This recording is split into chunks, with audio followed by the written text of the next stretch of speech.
¿Qué tal, compañeros? Bienvenidos a este 2024 en este podcast o programa breve de A Fondo.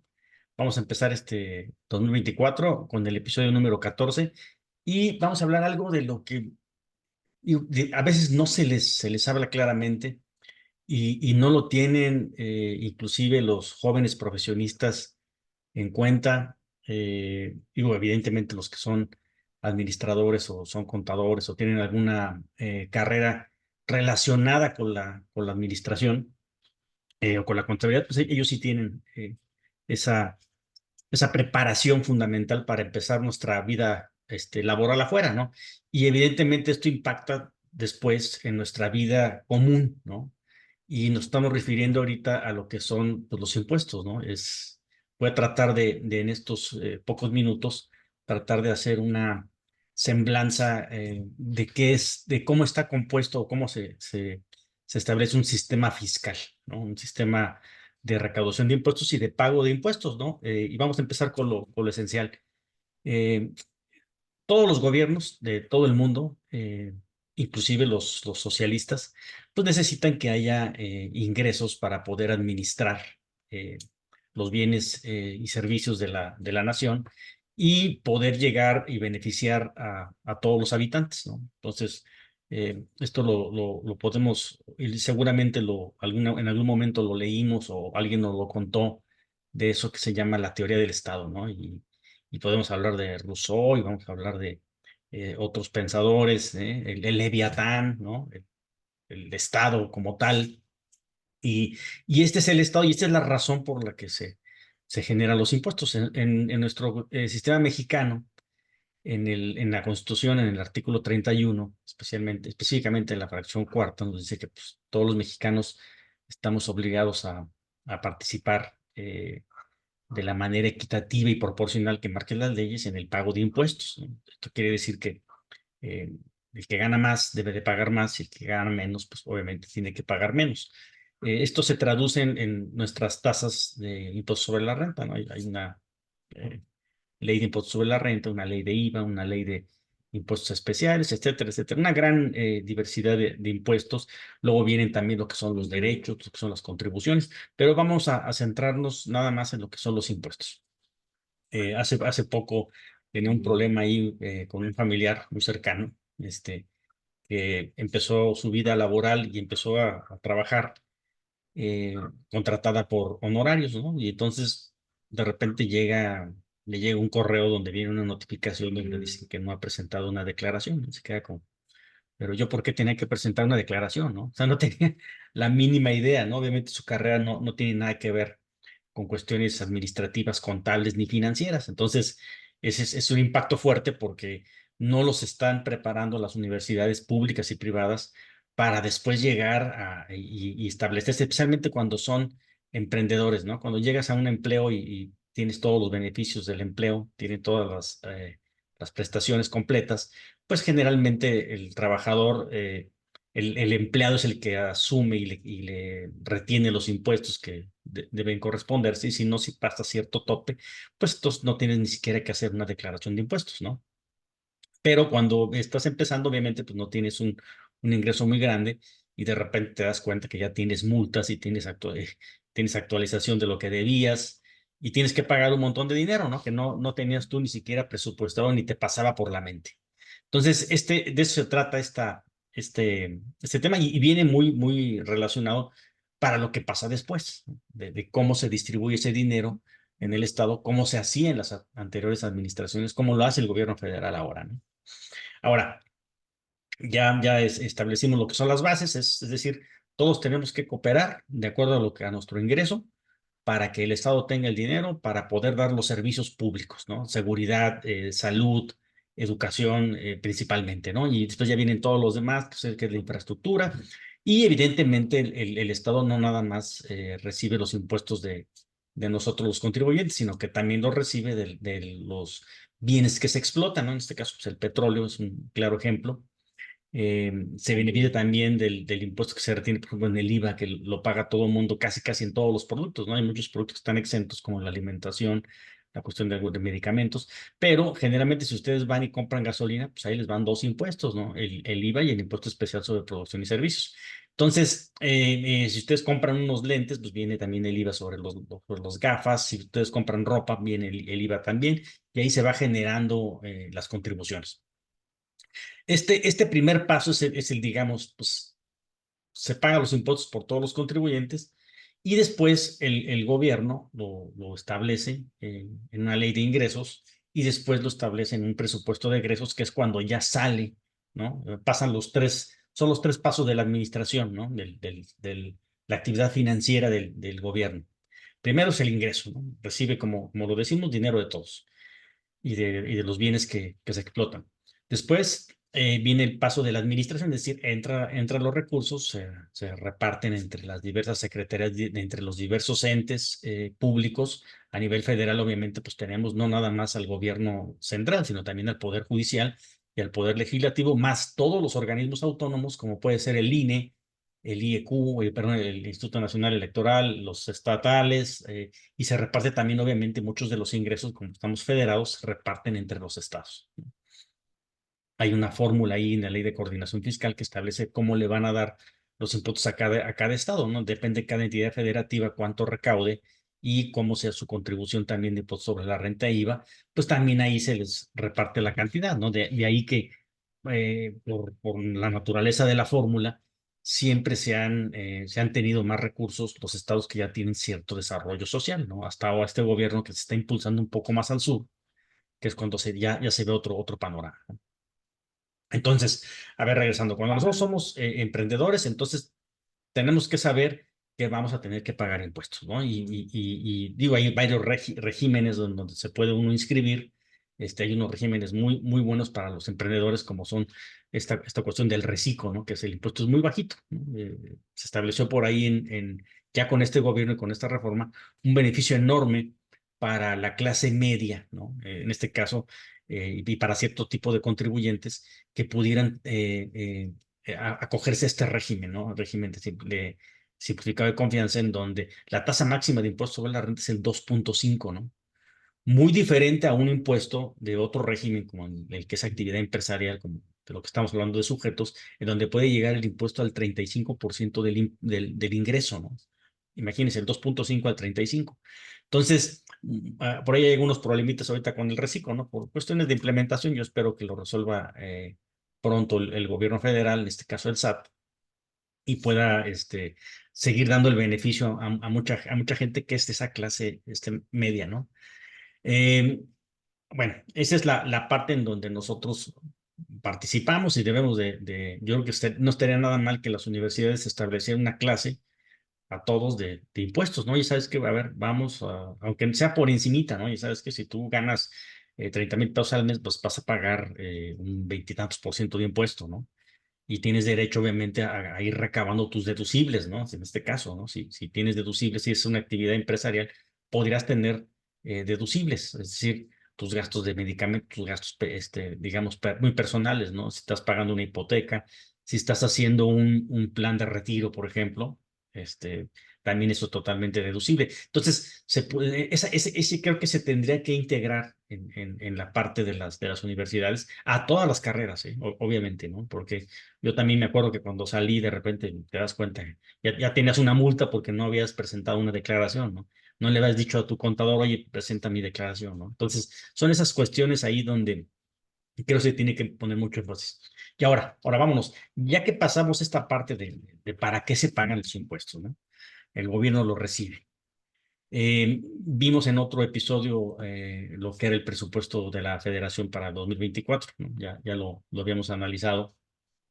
Este, bueno, este dinero se trata de evidentemente, administrarlo para la seguridad pública, ¿no? Entonces, grandes esfuerzos se han tenido con la Guardia Nacional, eh, y a lo que le llama la oposición la militarización del país. La realidad es que no hay otra manera de poder controlar a las bandas organizadas que vienen desde hace más de 20 años, ¿no?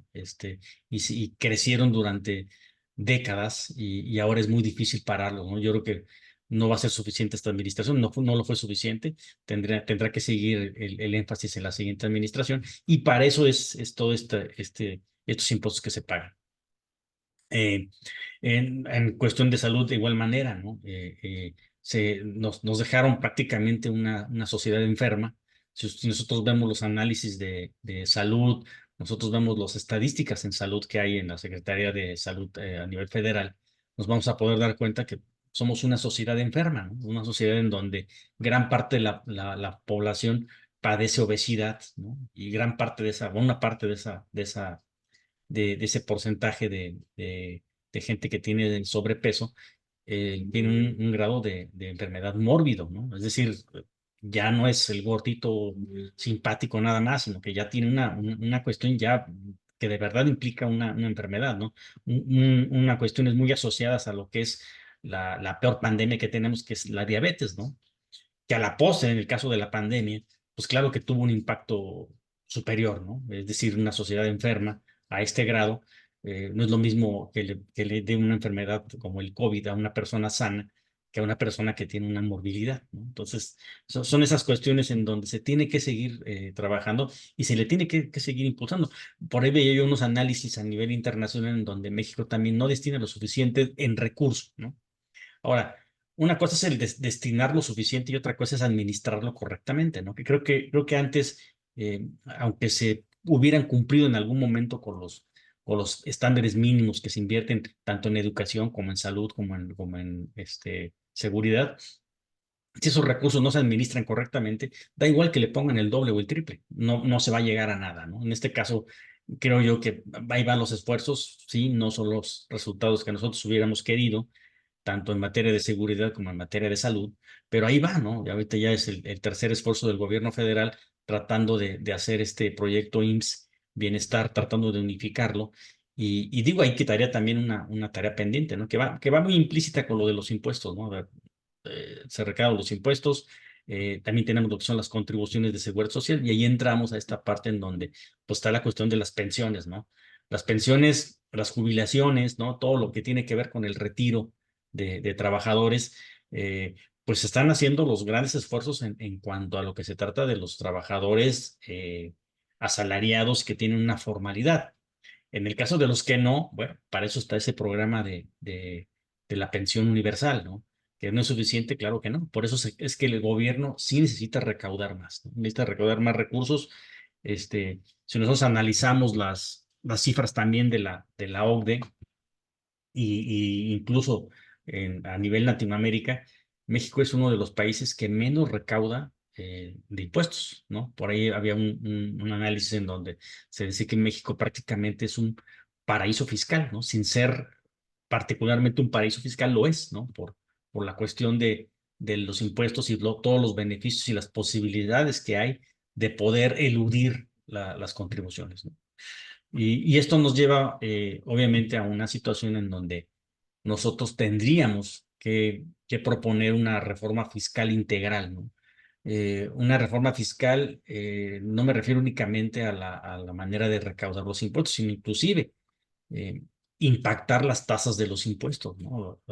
O sea, el gobierno ha tenido que recurrir a estos parches, ¿no? Si se acuerdan ustedes, la gente que es un poco más grande, se acordarán que habían estos regímenes como el que le llamaban el RIF, ¿no? Un régimen de incorporación fiscal. Había otros regímenes que eran los de los pequeños contribuyentes, ¿no? Es decir, más que luego había pequeños contribuyentes que tenían campos de golf, ¿no? Entonces, ese era un problema, ¿no?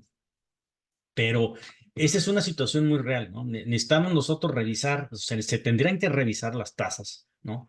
Porque no es posible que alguien que gane 50,000 pesos mensuales, si nosotros vemos las tablas de impuesto sobre la renta, que es el impuesto que se cobra por la ganancia que nosotros tenemos, en un ingreso de 30,000 pesos, prácticamente estás pagando la misma tasa de impuestos que estaría ganando alguien que gana 100,000 o 200,000 o 300,000, ¿no? La tasa ahí ya no sube, ¿no? Esas tasas están publicadas, y se encuentran en la ley de impuesto sobre la renta, ¿no? Entonces, está en una situación bien complicada en donde creo que sí se tendría que revisar esas tasas de los impuestos. No se han revisado por años y la realidad es que veo que a nadie le interesa. Por ahí en un foro, cuando venía el Plan Nacional de Desarrollo de este gobierno actual, yo presenté una propuesta en relación a esto, ¿no? En que ojalá y se pudieran revisar las tasas de los impuestos, ¿no? Pero al parecer es más sencillo hacer y crear estos tipos de regímenes, ¿no? En donde, a ver, bueno, voy a beneficiar a esta parte de la población y les voy a bajar el impuesto del 0,5 al 2,5%, ¿no? Pero lo que pasa es que también ahí, pues, no recaudamos suficiente, ¿no? Y si no recaudamos suficiente, pues no nos alcanza. Ahora, obviamente, toda la cuestión de pensiones, tanto de lo que es el IMSS, el ISSSTE y ahora lo que son las pensiones universales, van requiriendo más y más y más recursos. ¿Cómo los vamos a obtener, no? El país va a requerir mucho más infraestructura, ¿no? Ahora que se viene esto del nearshoring y todo lo que tenemos en el sur, toda la infraestructura que implica, no solamente el Tren Maya, sino yo le doy mucho más importancia a nivel económico a lo que es el proyecto transísmico, ¿no? Ese corredor transísmico que va a traer unas inversiones increíbles, ¿no? Que no se habían visto, yo creo que inclusive en muchos lugares del mundo, ¿no? Va prácticamente a competir con el Canal de Panamá. Eh, este corredor, las empresas lo van a preferir porque en ese corredor van a poder llevar las materias primas del Pacífico y pasarlas al Golfo de México ya está totalmente transformadas, ¿no? México se va a convertir ahí y el sur, especialmente de México, se va a convertir en una potencia totalmente industrial, por lo menos en lo que es América, ¿no? Y con esto del nearshoring, bueno, por ahí he visto muchos programas que dicen, no, es que el nearshoring lo vamos a desaprovechar. Yo creo que no se va a desaprovechar. Tan solo con esa obra magna del transísmico, claro que se va a aprovechar el nearshoring. De ahí puede venir todo lo que es la importación y la exportación. Por ahí puede ir saliendo, desahogar un poco las fronteras del norte, ¿no? Todo lo que son Laredo, Tijuana, la parte que está ahí en Matamoros, vamos, todas esas islas un poco despejando, desahogando, y en lugar de llegar por la parte del norte por vía terrestre, pues poder llegar, digamos, por barco en la parte desde lo que es el Golfo de México hacia la costa este de los Estados Unidos, ¿no? O al revés, por el lado del Pacífico, llegar a la costa oeste de Estados Unidos, a Los Ángeles, a los puertos de Los Ángeles, a través de lo que es el corredor del Pacífico, desde lo que es el transísmico, ¿no? Entonces creo que esa parte es muy importante, ¿no? Entonces vemos cómo está todo esto relacionado, ¿no? ¿Cómo se generan los impuestos? Pues para generar infraestructura, para generar seguridad, para generar todo esto, ¿no? De ahí la importancia, a mí me comentaba, nos decía una maestra en una maestría en Derecho Fiscal que realicé yo hace muchos años, en donde nos decía, bueno, pues es que aquí lo más difícil que es para un profesionista que se dedica a la cuestión de impuestos es hacer entender a la persona, al cliente, en este caso pues a la persona que va a tributar, que gran cantidad o parte de esa cantidad que ya ganó, entre comillas, no todo es de él, ¿no? Una parte ya no es de él, una parte inclusive nunca fue de él, ¿no? El IVA nunca es tuyo. A ti te pagan con el IVA y el IVA lo tienes que llevar y presentar cada mes al SAT, ¿no? Y el impuesto sobre la renta, pues igual, o sea, aquí depende de cómo te administres y cómo lleves tu control de tus IVAs, puedes llegar a algo, ¿no? Entonces, esta es la importancia que debe de tenerse, el conocer el sistema fiscal, ¿no? Mexicano, cómo se maneja, ¿no? El poder acercarse a un contador, a asistencia al contribuyente en el SAT y poder investigar y decir, oye, ¿sabes qué? Pues me voy a dedicar yo, no sé, a vender por internet, ¿no? Voy a vender en Amazon, cualquier cosa. Bueno, entonces, ¿a qué régimen te vas a inscribir? ¿Cuáles son tus obligaciones? Y lo más importante, porque ahí creo que tampoco le dicen nada, le dicen, ¿sabes qué? Sí, aquí está tu documento, mira, sí, aquí dice todo lo que tienes que hacer, declaración cada mes, esto, lo otro, y te vas, ¿no? Pero en realidad nunca te dicen, oye, y guarda tus comprobantes fiscales, ¿eh? O por ejemplo, en los del reciclo que te traen ese problema, ¿no? Que de repente no presentaron su declaración, no presentaron alguna declaración del 2022, lo sacan del reciclo y ahorita ya le dicen, oye, ¿sabes qué? Pues ya no vas a tributar como reciclo, ahora te vas al régimen normal, pero nunca les dijeron que guardaran sus comprobantes, ¿no? Que tuvieran comprobantes fiscales. Y de repente le dicen, ¿sabes qué? Y tus deducibles, no, pues no tienes. Ah, pues entonces ganaste en el año, no sé, 300,000 pesos, pues debes 90,000 pesos de impuesto, ¿no? Y ese viene el gran problema, ¿no? Digo, independientemente de la responsabilidad personal que tiene cualquier persona, ¿no? Obviamente, como lo dice el principio legal, nadie puede invocar la ignorancia de la ley, ¿no?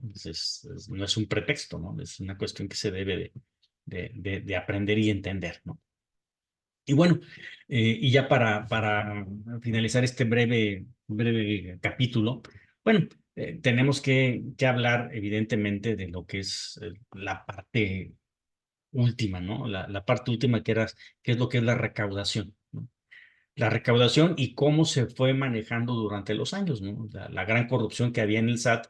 Si ustedes tienen algún interés de profundizar en estos temas, vean en el programa del Chamuco, ahí han hecho como un par de entrevistas a la ex directora general del SAT, a la señora Buenrostro, en donde prácticamente cuenta todas las historias de terror que se enteró cuando llegó ahí al SAT, ¿no? Toda la parte de los ahorros que tenían gran parte de los empresarios de alto nivel y que prácticamente no pagaban impuestos, ¿no? Eh, que con tráfico de influencias, tanto en el SAT como en los tribunales federales de justicia administrativa, inclusive con magistrados del Tribunal Judicial de la Federación, imagínense, ¿no? Toda esa parte que había de ese tipo de corrupción que se tuvo que recaudar ahora, ¿no? Ahora México ya ha roto sus propios récords de recaudación desde que se les empezaron a cobrar a los grandes empresarios, y no a todos los grandes empresarios, muchos, claro, que pagaban, nada más a cierto grupo selecto, ¿no? Que eran los muy cercanos al poder, ¿no? Muy cercanos a ese tipo de gente como el afamado panista, el jefe Diego, ¿no? Un traficador de influencias total, ¿no? Entonces, esa es la parte en donde ahora creo que también con las nuevas tecnologías ya es más fácil para el SAT, pues prácticamente tienen la contabilidad de cada quien ya subida, ¿no? Y prácticamente pueden ver si hay ahí alguien que no ha presentado una declaración, ¿no? Y también ellos pueden, pues obviamente no pueden atender todos los casos de incumplimientos, pero pueden sí tener, y sabes que, pues, ¿para qué voy y le cobro al cuate que debe 2,000 pesos, ¿no? Pues voy y le cobro al que debe 200 millones de pesos, ¿no? Esa es la cuestión que ahora, pues creo que sí se está manejando bien, ¿verdad? Y bueno, sería todo por este brevísimo capítulo de A Fondo, y pues nos estamos escuchando en los siguientes capítulos. Muchas gracias.